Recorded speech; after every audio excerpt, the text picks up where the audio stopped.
All right. Here we go, guys and gals. And boogity, boogity, boogity. Let's go racing, drivers. And we're back for the Loose Wheel Podcast, episode number 10. Already reaching the amount of episodes that we had in season 1. How about that? Congratulations, us. Congratulations, you, for listening. To all 10 of us, our episodes, hopefully. My name's Andrew, as always, here. Ethan with us. Hello. As well. Just the two of us here, no guest. No guest, just like the old days. Yeah. Back in person. Feels like it's been a lot longer than a week since we last spoke, but let's get into the reviews. And now for last week's race reviews. Ethan, you're up first because that's how the document says. All right. Saudi Arabia. So the news about Saudi Arabia started before the race even began. Carlos Sainz, appendicitis, you're out. In comes Oliver Bearman, one practice session in the Ferrari before he has to qualify. I mean, does a decent job. Almost makes it into Q3. I don't remember what the timing was exactly, but he was pretty close. Max got pole. Big surprise there. Everyone was super shocked. Wow. Because this guy, Max Verstappen, never does anything good.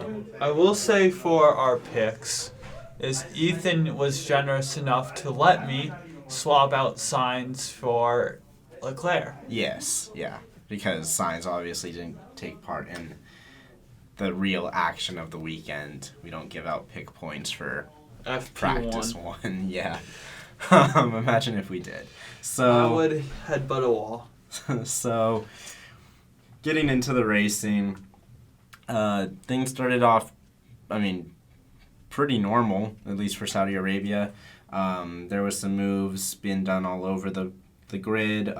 Bearman worked his way up as that Ferrari just has so much more race pace. But he actually did a really nice job during the race. He was making moves. He was, in a car that he didn't know. He was pushing the limits, I believe, he was pushing as much as he could, really. Again, in a car that he didn't know. He did good for himself. It was an impressive drive.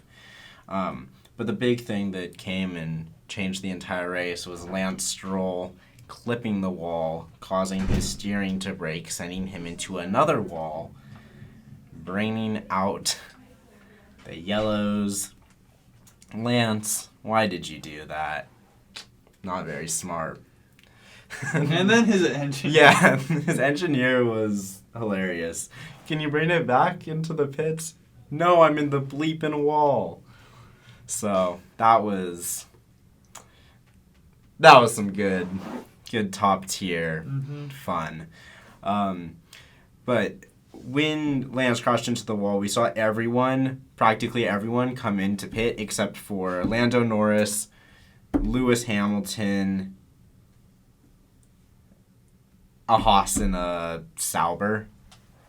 And that basically meant that, yes, Lando was leading the race for a few laps before Max overtook him. But Lando and Lewis were both hoping that the other one would pit, I assume. And it was just kind of a stalemate. They both kind of ruined each other's race by doing that. And there was no safety car or red flag later in the race to come and save them. So eventually they had to pit. They finished down the grid. Still in the points, but 8th and 9th behind Bearman. And then Nico Hülkenberg got his first points of the year. Special thanks to his teammate Kevin Magnussen, who 5-second penalty for Ocon, 5-second penalty for Magnussen. He finished the race with 20 penalty seconds combined. But he didn't care. He was just he was defending like a lion, as Alonso would say, making sure that no one could pressure his teammate who got that very valuable 1 point. On the podium, it was Max Verstappen, of course, Sergio Perez, and Charles.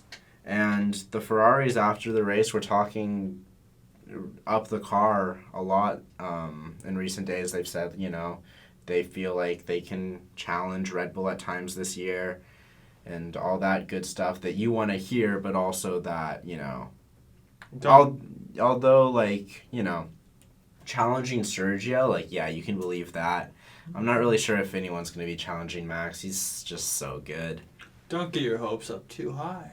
Yeah, but just following up real quick before we get into the other reviews about Carlos's condition. He was at the track the day after his surgery against doctor's orders, but he was still at the track.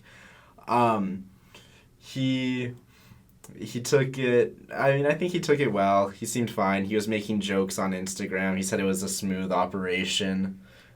He posted a picture of when his dad had appendicitis surgery, and then they recreated that picture with him in the hospital bed.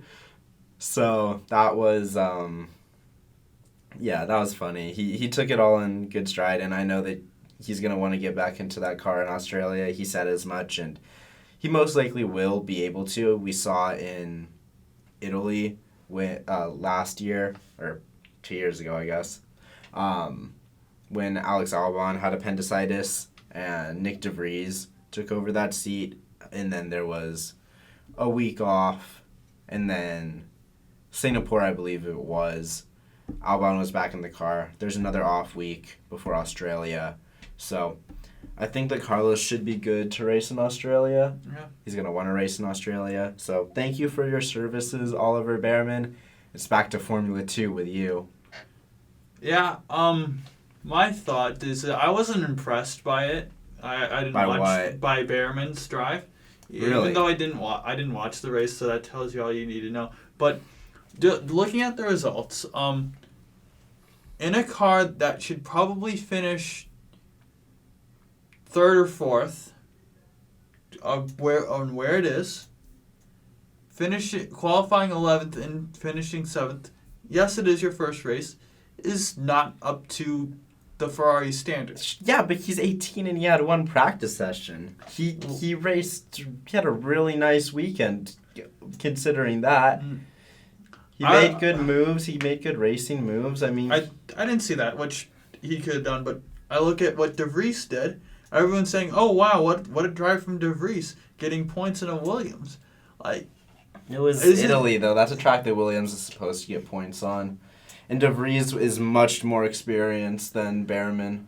Yeah, but it wasn't bad. I'm not disappointed. This is kind of what I expected. Mm-hmm. Yeah, it wasn't what everyone expected, but it's still impressive that he did that. For me, I wasn't impressed. You got to exceed. The goal is around there. You got to exceed the goal to be impressed. I think you're being a little harsh on the guy. Look at it. He's younger than us. Look at that. That's pretty crazy. There are other people younger than us that are racing well. But he's in Formula 1. He's the third youngest F1 driver of all time. Yeah. Also, not to discount Nick DeVries, that was a car that, okay, the Williams obviously isn't as good as a Ferrari, but the Williams was supposed to get points around Imola. He did that. Imola is a much easier track. Monza. Have I been saying Imola this whole time? You said Monza the first time when you referenced it. Both me and Andrew are working on very little sleep for this podcast episode, so bear with us. But you can Bearman with us. Okay, shut up. All right, dude. We had class picking for our next semester, so not a lot of sleep, waking up 6 early. a.m. Yeah. So, Imola is... It's still Monza. Yeah, Imola is a much easier track that is than Saudi Arabia. Saudi Arabia is the hardest track on the calendar, potentially. I mean, it's either that or Singapore. I was thinking Singapore. Yeah, it's one of those two. So, and it's his first time racing an F1 car around a track that difficult. And he did what he did. Like, I have to give him props. It was a really impressive drive from him. Like, it's 7th place. On the hardest or the second hardest track on the calendar. Still 7th. I don't know what you want from the guy. He had one practice session. I want more. He had one practice session, Andrew. Like I said, He's 18 years old. One practice session. A Ferrari that's supposed to be 3 or 4. Oh, in the running. Okay. If it's Carlos Sainz who's in that car every single weekend. Yeah, but I mean, even Carlos would have an off race and finish 7th, or Charles would have an off race and finish down the grid. I mean, like, it's you're being unnecessarily harsh, I feel like. I'm not saying it was unimpressive. No, I know, impressed. But you're not impressed. I feel like you should be impressed. You have a very high standard. My socks were not knocked off, as they say. Okay. And that's at the end of the day. And here's the other thing, I wouldn't have gone Bearman for this reason, is that for his Formula 2, that this might possibly take him out of Formula 2. What do you mean? The championship hunt. Missing these races. Yeah. Which I don't know if he could have ran double duty or started the race and then have a different driver finish it. I don't know your rules are there, but in America for NASCAR and IndyCar, the driver who starts the race gets the points. So I don't know who they had laying around at Prema. They could have had Bearman start the race and have someone else finish it. Yeah, that's not allowed. Oh, you can't do that. That would have been a good idea, but shows you how much I know. But yeah. Really quickly though, going over those F2 and support categories on that weekend. The sprint race was won by Dennis Hauger. Dennis the Menace. Yeah, he had a bit of a disappointing season last year in F2. So, a sprint win in the second week of this season. Nice from him, and he was joined on the podium by Paul Aaron and Enzo Fittipaldi. And then in the feature race, Enzo Fittipaldi and Dennis Hauger did a switch. Fittipaldi won, Hauger finished 3rd, and Kush Maiani finished 2nd. So those were the podiums, and like you said, Bearman sitting at 0 as he didn't race. He didn't compete, and he didn't get any points in Bahrain because Prema really messed up on the setup. So he's 47 points back from Zane Maloney in first place. Bearman could still have a really nice season in F2, and he could still end up in, I think that you go back to F2, you commit to the category hard, and you end up having a nice season. Maybe you don't win anymore. Okay. But you finish 2nd, you finish 3rd, you finish 4th. And the reason you finish in that position maybe is because you missed an entire weekend. I mean, the guys that run F1 teams are smart. Like, they're going to realize that that's the reason and not because of lack of ability. And he's still probably going to end up with a Haas drive or something like that next year. So, yeah, it takes him out of the F2 championship, but I think that Bearman will have gladly traded this weekend for an F2 championship. Because really, what does an F2 championship mean? I don't know. I mean, you always want to win the championship, but sometimes it feels like winning the F2 championship is more of a curse than not, because you can't go back in the category and say, for some reason, Bearman didn't get a seat and he did win F2. I mean, where are you going then? So, I don't know. I think that Bearman will be fine.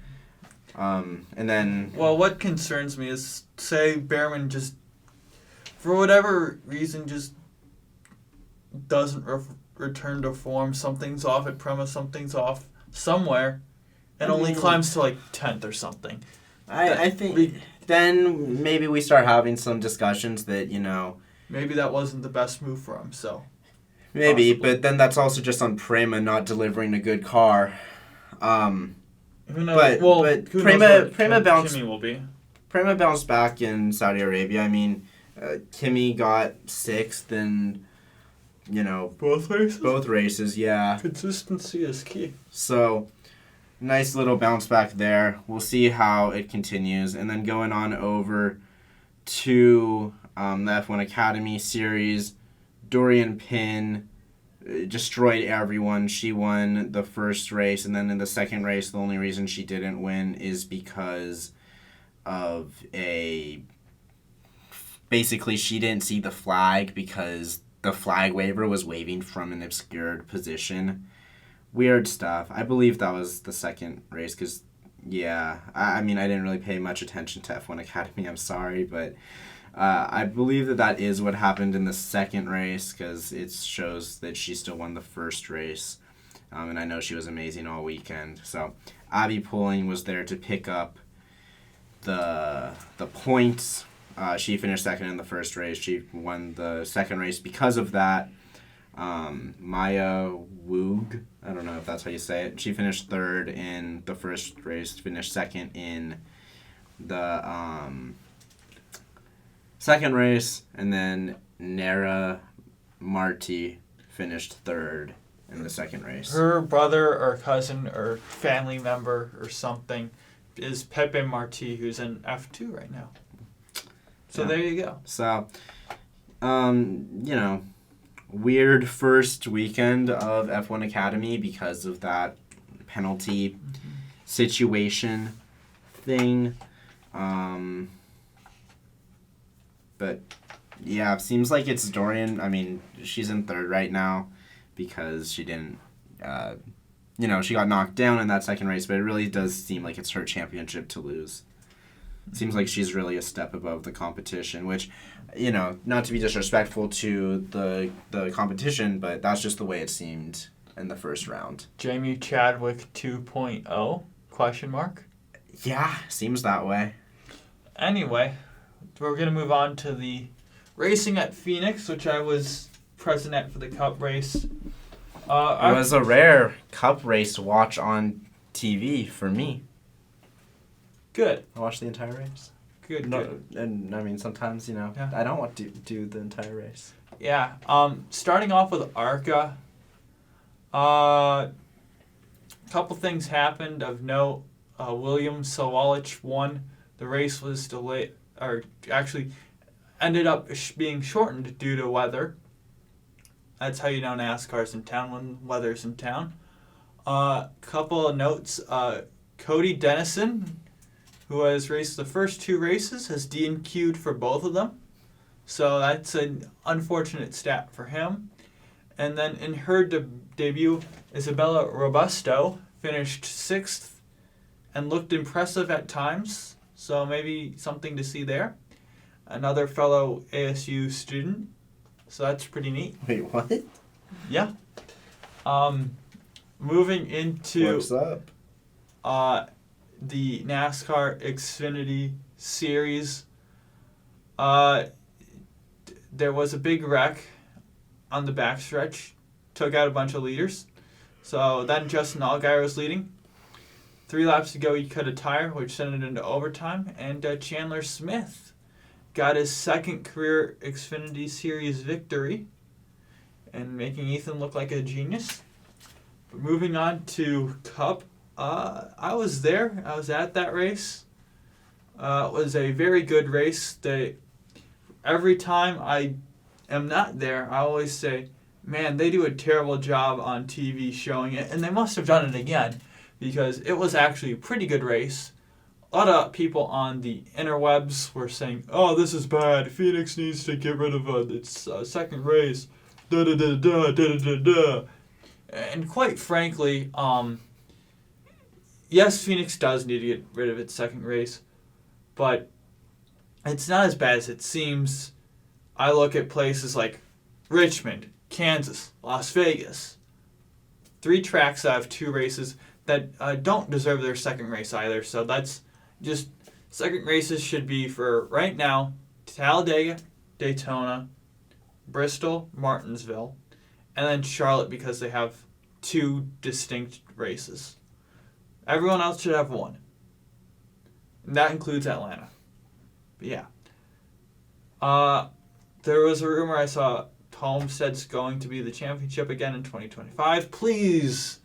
No. I don't want that. Because I like Phoenix better. Because I can watch the race if I go there. But actually, to the race now. It was a good race. It was dominated by Toyotas. Todd Gilliland was the only non-Toyota to lead. And he led 14 laps off of strategy, which was, if he got a caution, it would have worked. Made his team look like a genius, but unfortunately didn't. Yeah. Ty Gibbs looked good. Dominated a bunch of stage 1. Eric Jones looked good. And then he got shuffled back to bad pit stop. And then wrecked. Hamlin looked good. And into stage 2, his pit crew's fast with a number 1 stall. Reddick looked good. Truex looked good. And obviously, Christopher Bell looked good. Dominated the race. Well, I wouldn't say dominated. Led a good portion of the race. Toyotas seemed to be good. I would say the racing was a little bit better than the average. We'll see how the new package works at Bristol, more typical short track, and then COTA the week after this week. See how that works on a road course. But yeah, looking forward to seeing those. Phoenix actually had a good amount of strategy, which is not something you see at Phoenix very much, which I enjoyed. A lot like Vegas was, so that's interesting. Yeah, that's really it. The only teams that were close to getting Toyos were the 9 of Chase Elliott, 24 of William Byron, and Blaney, at least on pace. And then the end wound up being Buescher and Keselowski, top 5 for RFK, going off on a different strategy. Ross Chastain was up there as well. Martin Truex Jr. pulled the Ferrari strategy of staying out during the caution and having to pit again. Don't know what that was all about. Not a good strategy. Send James Small packing to Italy. But yeah, that was really that. Also on Sunday, St. Petersburg, Indianapolis happened. The IndyCar Series. I don't know why I said Indianapolis, but yeah. Joseph Newgarden started on pole, dominated the race. Good race. Pato O'Ward, second, who was my pick. Scott McLaughlin, third, was the driver I said I should have picked. Power, fourth. So 4 Chevys, 3 Team Penske cars. Chevy is back. They are players. Got that, Ethan? Chevy are players. They're players. Couple of random crashes happened. Nothing really huge in NASCAR either. A couple random crashes happened. Yeah.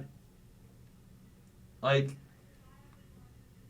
shout out to Lee Diffie for saying during an interview with John Bon Jovi, saying that Jovi is his wife's hall pass. So that was interesting. But yeah. Shall we move on to the news on that note? Yeah, let's move on. And now for the news. The news. Yeah, so there's been rumors recently. Honda possibly coming to NASCAR. What? I've every so and so times throughout years, a new manufacturer's coming to NASCAR, whether that be Dodge, Honda. I've seen Tesla in the past for God knows what reason. Tesla literally makes no sense.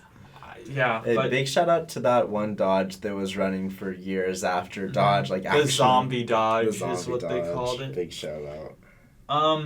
Yeah. So Honda possibly to NASCAR. Maybe next year, maybe not. Could you see it happening? I could see it happening, especially if they back out of IndyCar. I do think it's a good possibility. Do you think they'll back out of IndyCar? I don't think so.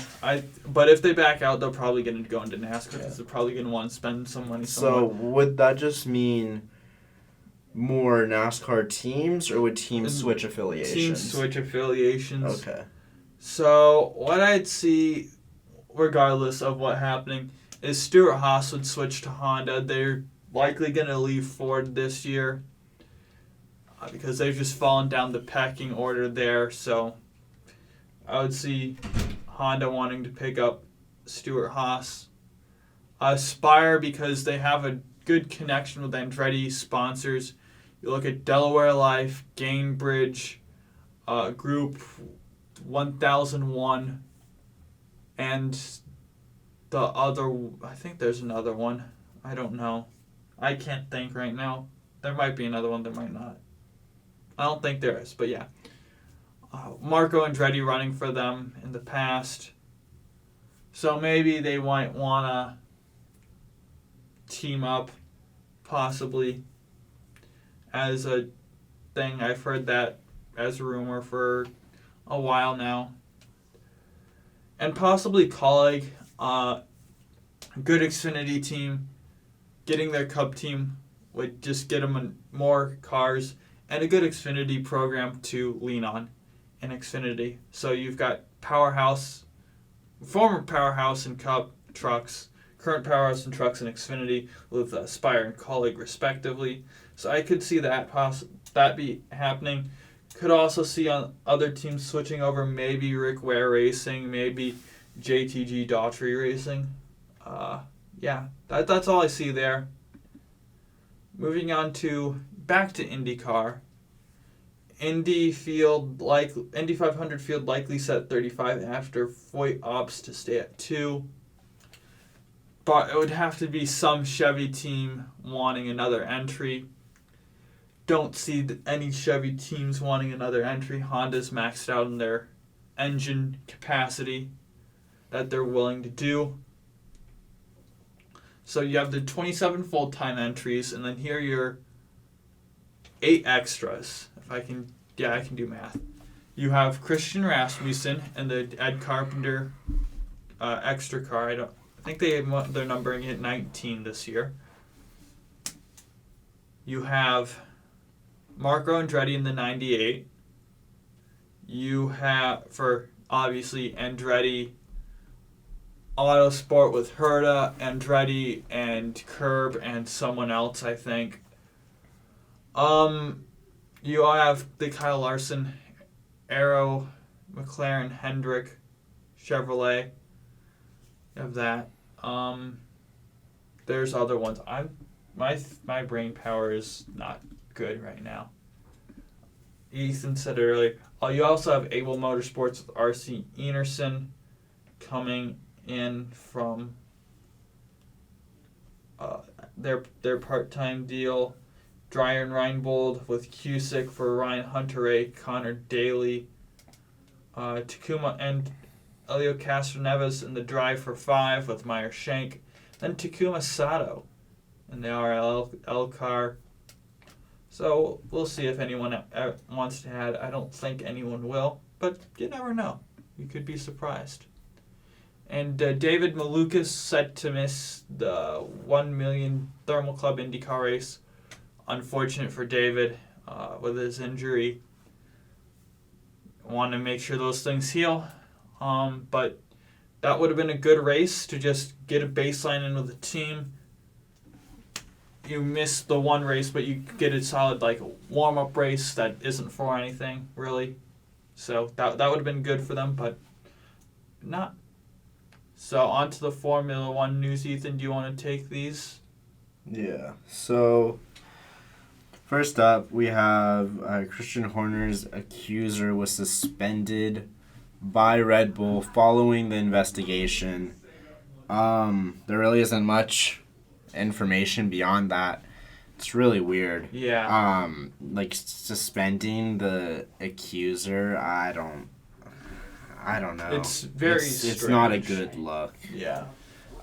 So I don't know. We won't really say much because we don't really have much information. All of this stuff is so secretive, and there's so many rumors about this Christian Horner situation, and nothing is concrete. And I don't know. I feel like it's just not. I don't know. There's. It's just so weird. But yeah, it really seems like a strange move from Red Bull to do that. I can't think of any good reason why they would do that. It doesn't make sense to me. But then moving on, Felipe Massa is seeking $80 million in damages over the 2008 title loss. From what I understand, this may be wrong, but from how I understand it, is he's not even looking for F1 or the FIA to retroactively give him the championship. He's just looking for the money and for F1 to admit that Crashgate, which for those that don't know or forgot, is when Fernando Alonso was and Nelson Piquet Jr. were both at Renault. Nelson Piquet Jr. was ordered basically to crash into the wall to bring out the yellows so that Fernando could essentially get a free pit stop and win the race. I guess Felipe is saying that cost him the championship. And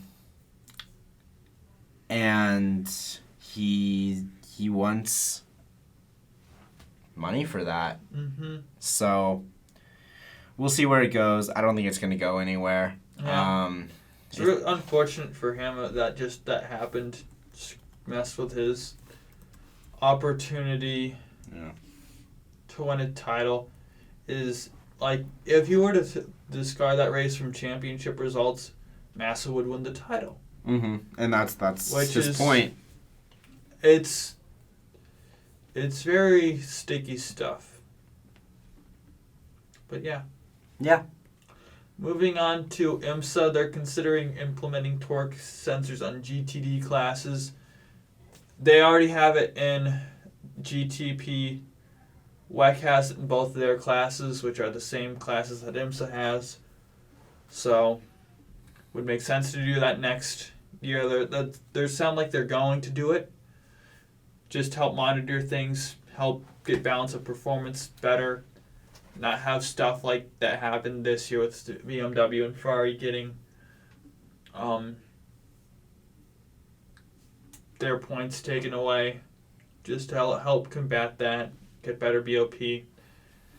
With that being said, going into the previews. And now for next week's race previews. IMSA is at Sebring this week. In LMGT3, I would expect the BMWs and Ferraris to be BOP'd to Daytona and back, because that's how it's going to work, is if you kind of cheat, you're going to get punished for it on and off the track, I guess. For the entry list, couple driver changes. In the 5 Proton Competition Mustang sampling Porsche, Romain Dumas and Neil Johnny are out. Julian Andlauer is in as the 3rd driver with Bruni and Piccarello. Same thing for the 6 Porsche, Kevin Estra and Lawrence Thor out. Mr. Frederick Makowiecki is in. New car, that is the Lamborghini Iron Lynx, Matteo Caroli, Andrea Caldarelli, Roman Grosjean for that GTP. An LMP2, a couple change here. Charlie Eastwood in for Scott McLaughlin as expected. He'll be doing the rest of the season. and Ferdinand Habsburg out as well. To pair with John Ferrano and Michael Deenan. Don't know who the third driver is for the TDS Racing LMP2.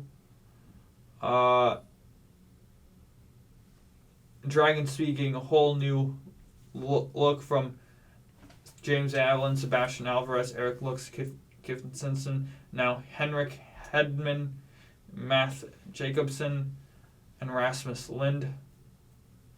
And GTD Pro in the 60, along with Matteo Cressoni and Claudio Schiavone, is Leonardo Pulucini. Driving alongside us, Matteo Caroli and Roman Grosjean went to Hypercar, as I mentioned earlier. Sun Energy 1 Racing was supposed to be here. They're not, which is typical of them. Kind of unfortunate. And then you have Kelly Moss with Riley. There were supposed to be 2 entries this year. One for the Rolex only, one for full time. They had one at the Rolex, and their car isn't going to be here this week at Sebring, which is unfortunate, kind of a surprise.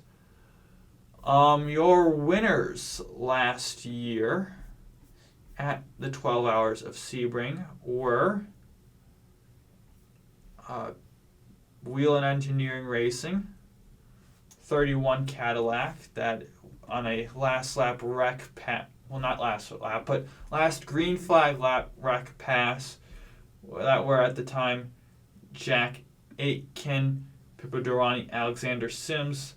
Sims is not racing this year. You have Aitken, Durrani, this time paired with Tom Blomqvist. They should be strong. LMP2, the winners were John Ferrano, Scott McLaughlin, Kiffin Simpson for 8 Tower. As I said earlier, Ferrano will be driving with Deenan and Eastwood. In LMP3, now this team's now in LMP2 was Josh Burton, Felipe Fraga, and Gar Robinson. Still Burton, Fraga, Robinson.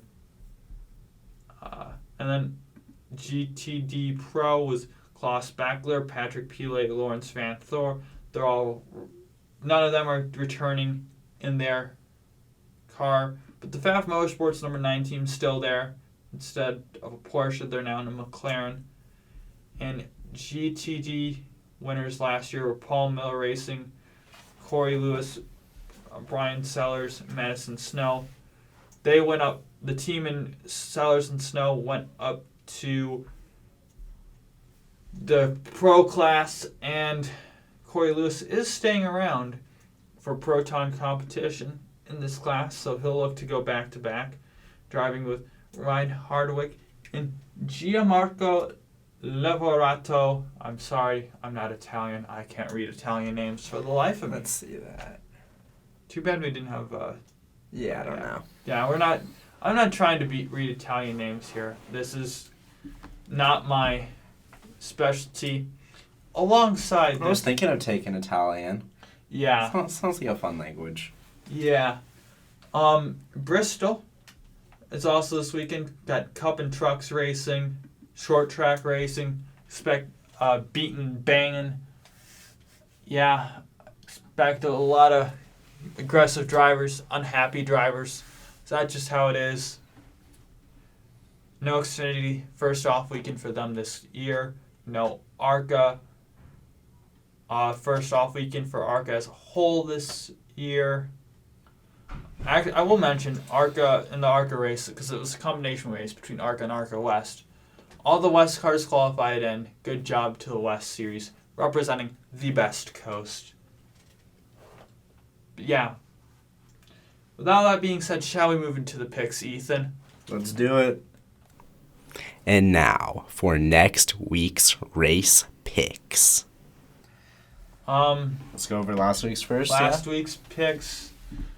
We had Ethan third, guest second, me first. However, Ethan went on a roll, scoring the most points last week. I told y'all, don't get comfortable. We all had Nolan Siegel winning, and that he did. He won Indy next race at St. Pete. I had the highest finisher, Pato Award, Pelot, and Herta. Pelot had a scary run, which went from 11th to 6th. Not scary on paper, but that's how you win championships right there, kids. In Xfinity, as I mentioned earlier, Ethan had Chandler Smith winning. We did. Ryan Blaney did beat out Joey Logano, who had a very bad race, 1 point getting lapped and then getting crashed out. So point for both me and myself picking Ryan. Me and you, Ethan, picking Ryan Blaney. Oh my gosh. Yeah. For F2, Saudi Arabia, the sprint, you had Zane Maloney. He beat out Gabriel Bartolotto and Victor Martins. But in the main race, I had Jack Crawford, who beat out Gabriel Bartolotto. Bortoletto. Same difference. Same thing. I'm getting tired. Yeah. We all had Max Verstappen winning the race.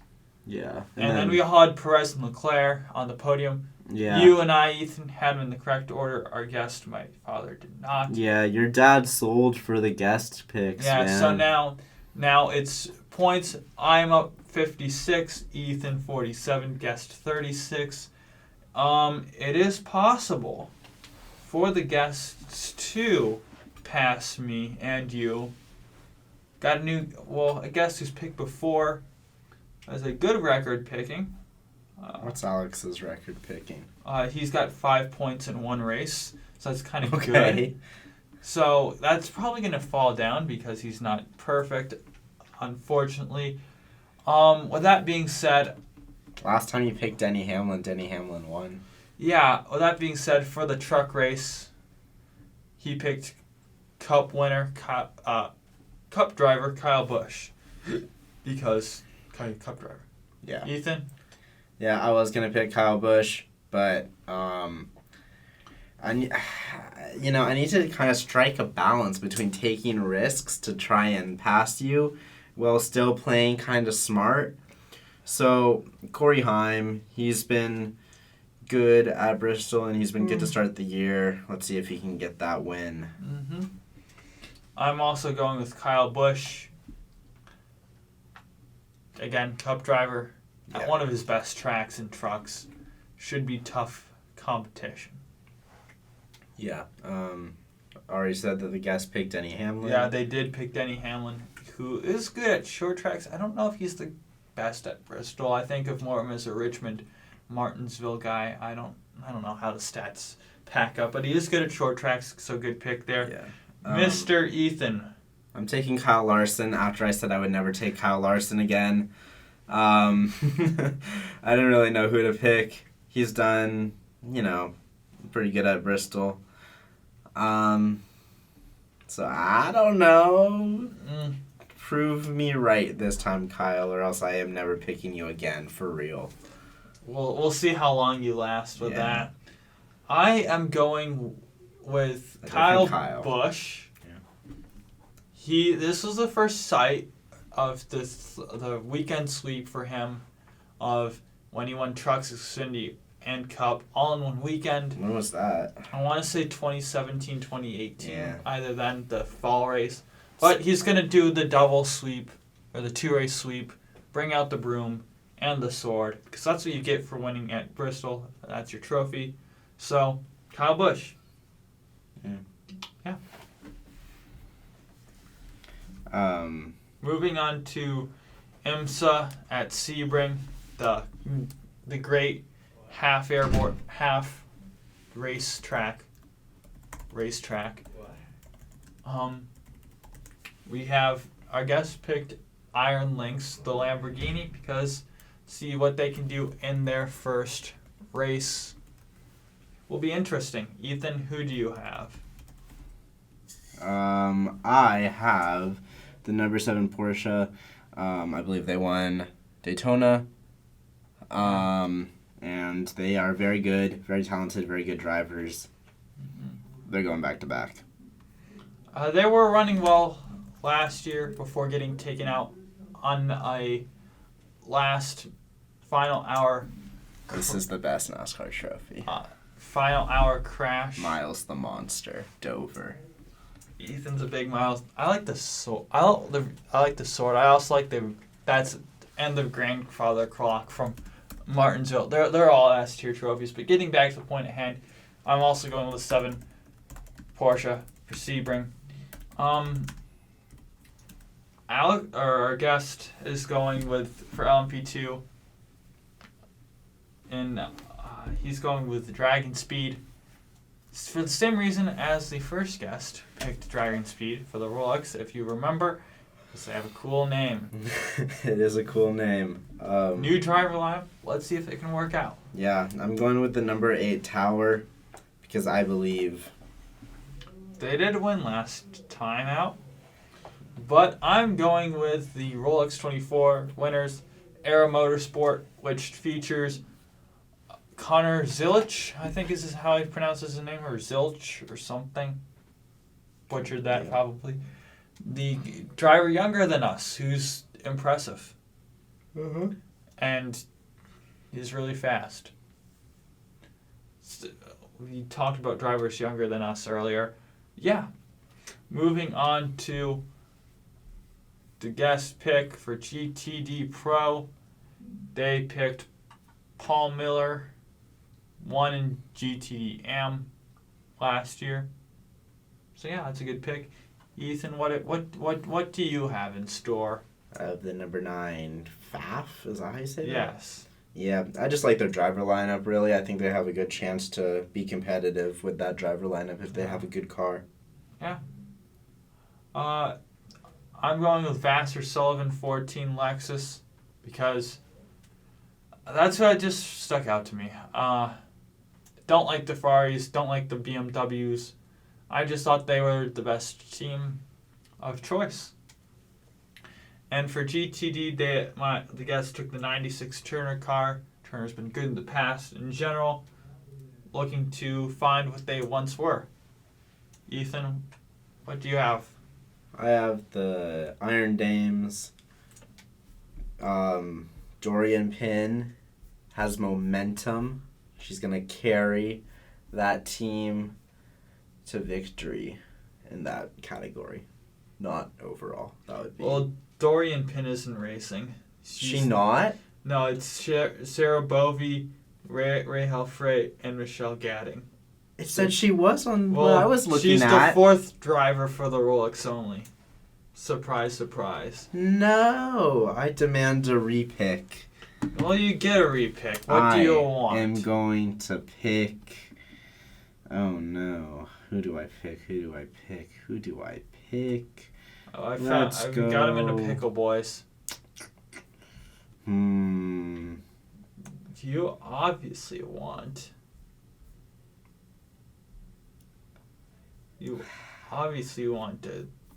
The Gradient Racing car. Do I? Yeah, Tatiana Calderon, F2 legend. I don't think I want that.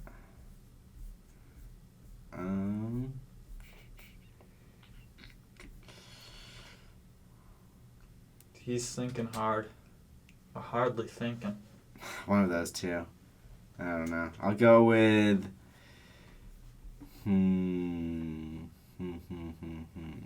Oh no.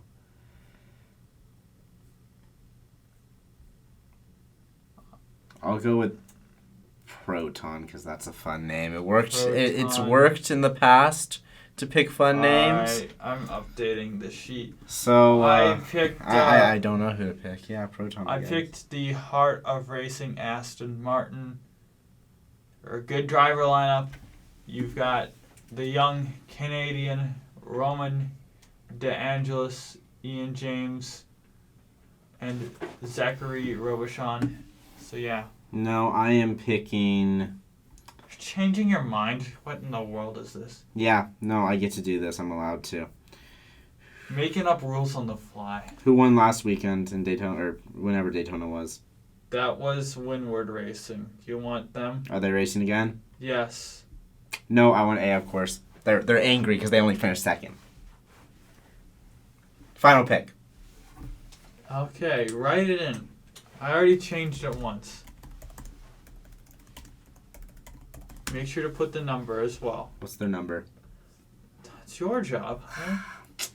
We're running a sham job here. This is the guy No. who changed his pick No. not once, but twice. You get to blame him. No. Cry me a river.